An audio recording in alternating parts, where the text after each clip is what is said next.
How to become king of games with no extra deck. How did I do it? Okay, first let's look at the deck.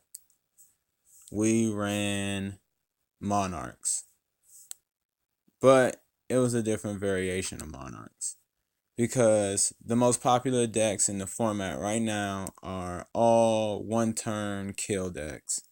So we had to switch it up. The original reason I was playing with no extra deck was so I could use the trap card uh Monarch's Awaken, which you activate on a tribute summon monster, and then make it so that it's unaffected by spell or traps. Here, I'll show it to you. Text Monarch. That should do it. This card right here. This was why I originally had no extra deck.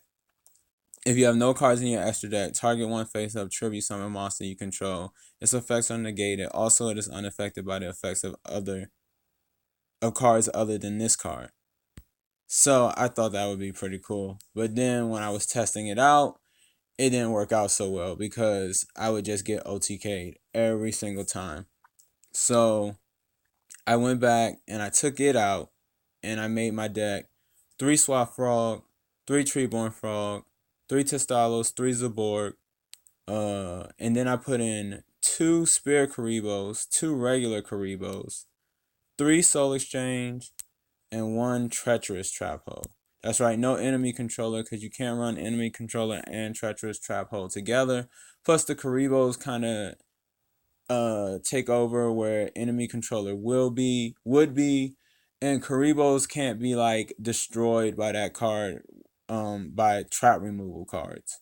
So I mean by spell or trap removal cards. So that's why Karibos instead of enemy controller. So that's the deck. As you see, no extra deck.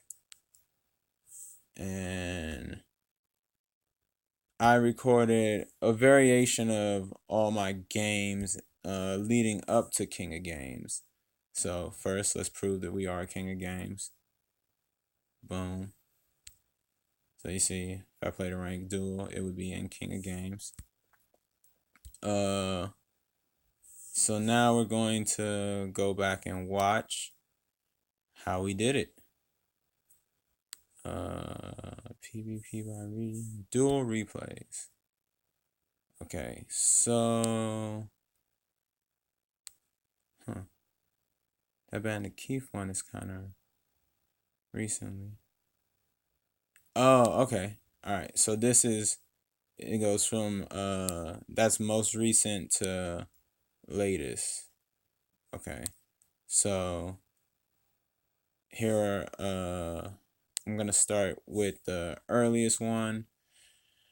I'm gonna play Rock Angel by what's his name again? Joaquin Crawd. It's kind of become the unofficial game song of the Botsy channel. You can find it on the YouTube library for free. So I'm gonna play the match and then yeah, you can see how the deck works. This was when I was still Legend, like Legend 1 or Legend 2.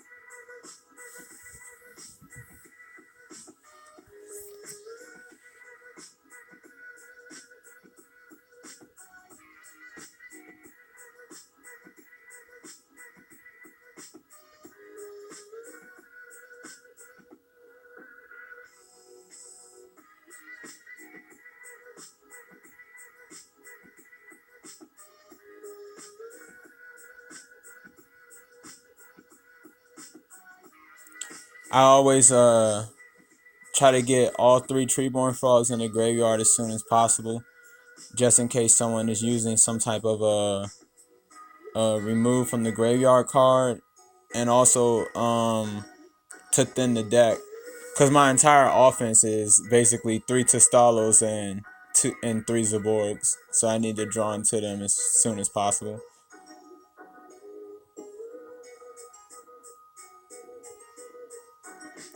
I brought that back to my hand because I was concerned that he might be able to uh instantly fuse into the like half Buster Blader, half Dragon card, and they can use your monsters to do it.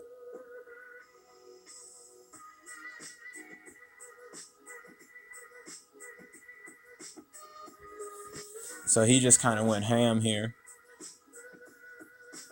Oh, but he did this because that card also negates like effects of effect monsters. So he kind of had me in the bag right here, at least from his perspective. I took the hit because I needed to use Destiny Draw. I'm assuming I'm gonna get Soul Exchange. Oh, I got Treacherous Trap Hole. Wow.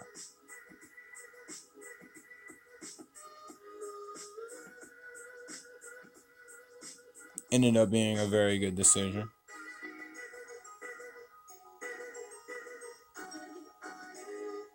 Oh, I got rid of that card instead. I got rid of the fusion card instead of Buster Blader because the fusion card negates monsters effects, and I needed to use the board. But see, this is why I bought the Swap Frog to my hand in the first place because I was worried he was gonna use my monster and his monster and create the big stupid monster. But I was still fine. I had two Karibos and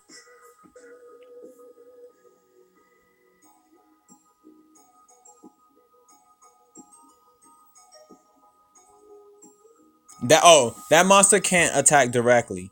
It can only attack other monsters. So that's its one weakness, even though other than that it's pretty broken. So I soul exchanged it. I bought out Zaborg. I'm gonna kill my own frog and then start my offense. Well, I thought I was starting my offense.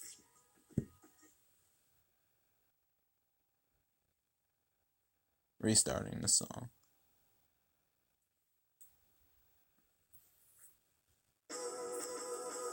Okay. See how use that Spirit Karibo. Also, like when you have a face down econ, people are less likely to act reckless. Whereas, like when you have an open field, they're like, "Oh, it's open season." So you saw he went for it. Where maybe if I had econ down, he wouldn't have. Here I'm just manning up because well, I can't just sit back forever.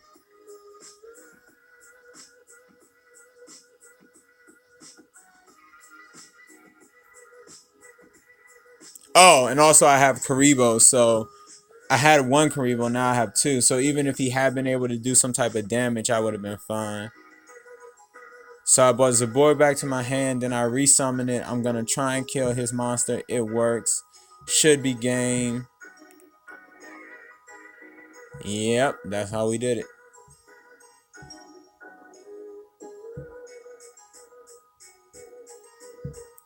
Okay, so that was like an example of how I played against the dragon deck. Basically, I would like take a hit and so I could from like Buster Blader so I could use Destiny Draw and then I would try to rip into him.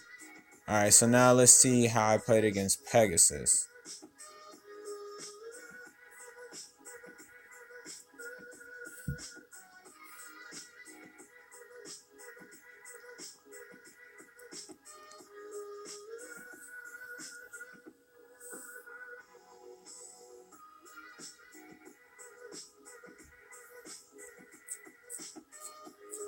I'm assuming he's using Mind Scan.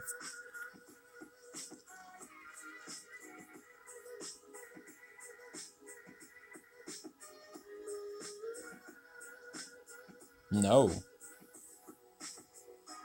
Okay, don't know what his skill is. Yeah, I try to like lead with aggression. So if I have the Soul Exchange to Stalos play or Summon Swap Frog, opens a activates. Oh yeah, that's right. He's using the ritual deck. Yeah, this is gonna get pretty interesting. This was actually the first time on my. This is the first and only time on my Rise to King of Games that I played against anyone using rituals. I actually thought it was gonna be a lot easier than it ended up being.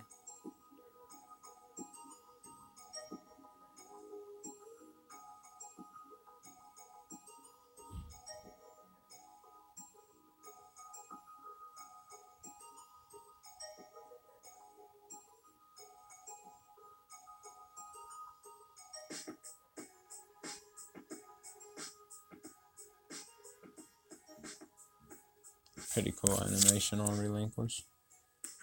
Restarting the song.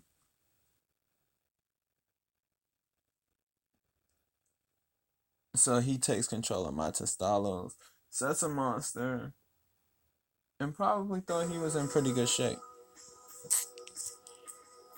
See, he would have been. I would have really had him in the bag, but he was able to draw a card. I guess that's what the effect of that ritual thing in the graveyard does. To be honest with you guys, I don't even read the effects of cards unless like I'm about to make a decision. I just learn from playing. Like I play and I see what the card does and then I just remember it for next time. So when all those ritual cards were going to the graveyard, I wasn't paying them any attention. I was just like, whatever. And then once he started, removing them from the graveyard to activate to summon relinquish, or they started like doing stuff like discarding cards from my hand or making him draw another card, I was like, oh, okay, there's a little more to it than that.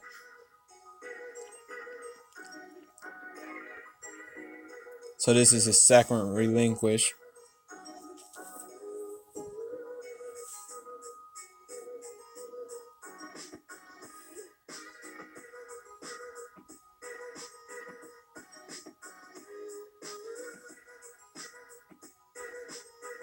Yeah, I didn't use Karibo because I didn't see the point.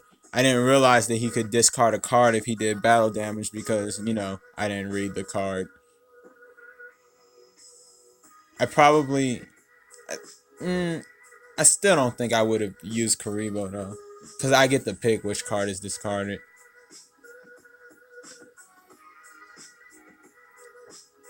In hindsight, I think I was a little fortunate he didn't draw a monster there. Yeah, I guess. Oh, I guess because I have Karibo, that's why I was being so brave and not using not setting Swap Frog or anything like that. Cause I just wasn't too concerned. I might even let this go. Yeah, I did let this go. This was me not realizing he could discard the card from the again, but it's okay. I wanted Destiny draw pretty bad, so I was willing to take that L. Right here, I'm going to summon Testalos and set Treacherous Trap Hole, because that way I clear his hand, which I get rid of the last relinquish in his hand. That's the last relinquish he has in the game. And then the Treacherous Trap Hole is going to get rid of the one on the field. I think at the time I thought he had Mind Scan as his skill also.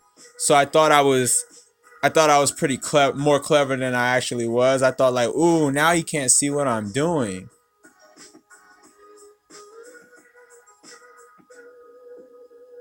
So yeah, I'm still not worried here because even if he draws a ritual card, I have Karibo and Zaborg, and he's at 2100. So I'm pretty sure that's what's gonna happen. I'm gonna Karibo. He thinks he has game, but I'm gonna Karibo, and then I'm gonna summon Zaborg, and then I'm gonna kill him because he's at 2100.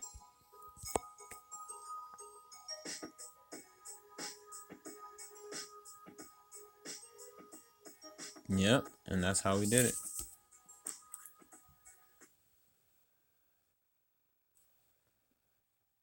So that was like one of the most exotic decks I played on my rise to King of Games with no extra deck.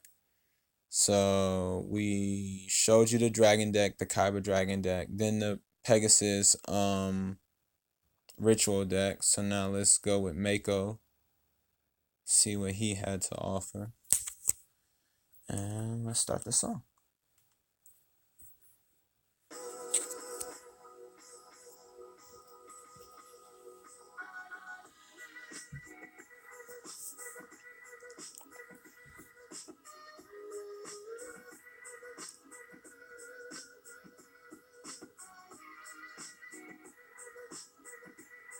Yeah, I had to go first. Um, I'm not super against going first, but I think I prefer going second most of the time with my deck. It depends. Like if I start with Swap Frog or Treeborn Frog, then it's fine. But I mean, I tried to build it so that I wasn't really concerned whether I go first or second. So I told you guys that my go-to move was kind of Soul Exchange to Stylus if I had it. So see, he's using it. He's using the OTK deck. This is why I have these Karibos in my deck. See, because they really just come for you. But I'm probably gonna let this slide because yeah, I ended up letting that slide because I wanted to use Destiny Draw. I wonder what I get. Oh, okay, I have no frog, so that's why I got Soul Exchange. This is gonna work out pretty well for me. He has 3,200 life points, so I went Zaborg for Zaborg, and then I have Karibo Zaborg, so it's like this time I had Karibo and didn't need it, but you see if he had one more monster, he would have just went for game. And what does this do? Oh yeah, this is weird. Yeah, that's right. So he brings this back, right? And the thing is, if it gets destroyed by its own effect, he takes like the damage. So he used his effect and tried to swing for game. I use my regular Karibo because if he and then he takes the damage. So that's why I won that one. I actually did read that card, and that's why I used the regular Karibo instead of the Spirit Karibo. So now I played. So you see me play against Dragons. I mean Buster Blader Fusion. You see me play against Pegasus Rituals. You see me play against the most popular OTK deck in the format. So now I'm gonna play against Bandit Keith, who was using Vampires. Vampires is, believe it or not, to me more difficult than the OTK deck. It's so hard for me to beat it. But this one's gonna get pretty interesting. I got to go second. That was well, yeah, with this hand it didn't matter cuz setting frog would have been fine. But and he just ends, so it didn't matter. I try to make my decks where I try to be kind of like stoic about whether I go first or go second or they, cuz that's not in your control. What's in control is your attitude about it. So as soon as I saw the spell card, vampire card, I knew I had to kind of like mentally tell myself like don't don't kind of have a defeatist mindset because right now this is usually like if I wasn't running Karibos, this is where I would be expecting to get OTK'd. Oh, I should show you guys his life points. He has 600 life points left. So see, all right, he brings out Vampire. This would have been game under normal circumstances, but I run four different types. I run four Karibos, two spirits, two regulars, so wasn't game against me. Here I was somewhat disappointed I didn't draw into a Monarch. I don't think I had read the card at the time that when you when you kill it with when you kill it with a card of when you send it to the graveyard with your card effect when it's equipped with a monster that it will get special summon back to the field. But yeah, so that happened.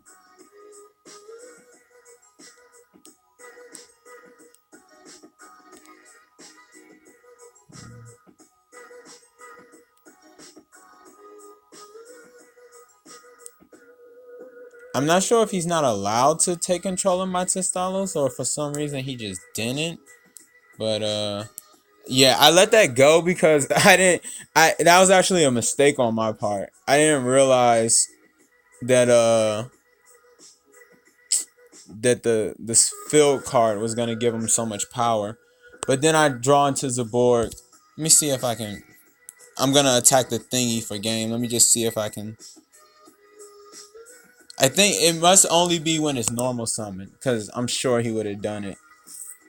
So that's how I beat the vampire deck that time. I just basically got him super low on life points when I got off that Testalos attack, and then when he, minus 500, minus 500 himself. Uh, Getting a phone call, can't answer that right now. That is the Caitlyn bot. I'll talk to her later. Um, so that's how I beat vampires. So that game or the one right after it actually put me to King of Games. So now I'm gonna show you a game I played at King of Games. And this is the last duel.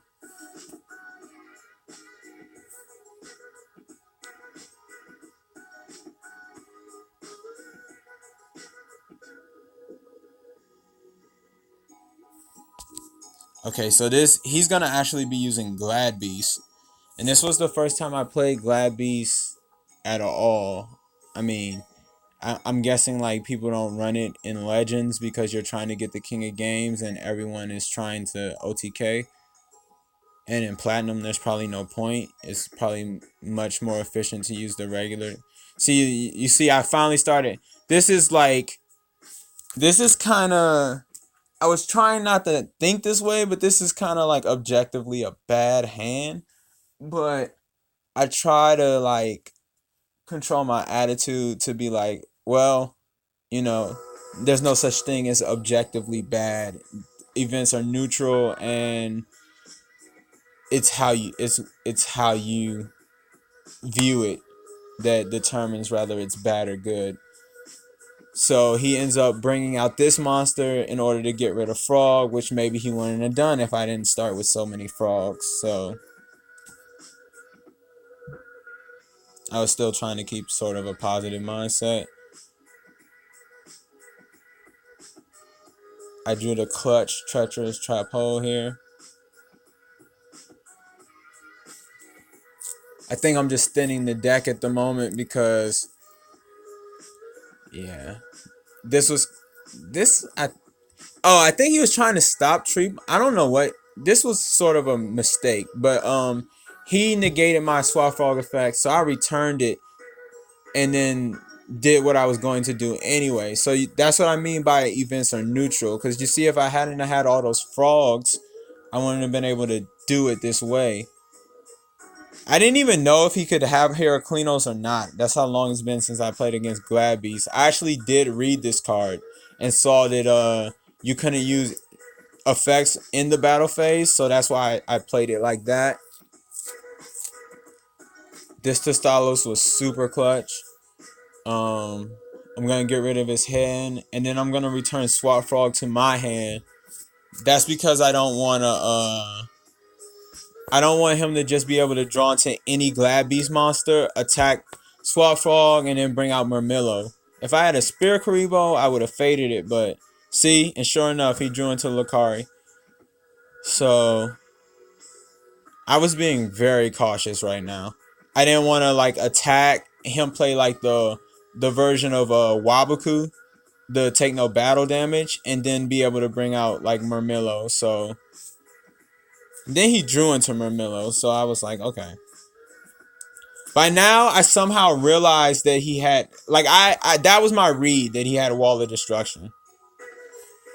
But I was fine with that because I figured if he can kill Testalos, I'll be able to use Destiny Draw. So I'm probably gonna bring back Frog and summon Testalos and just start going aggro.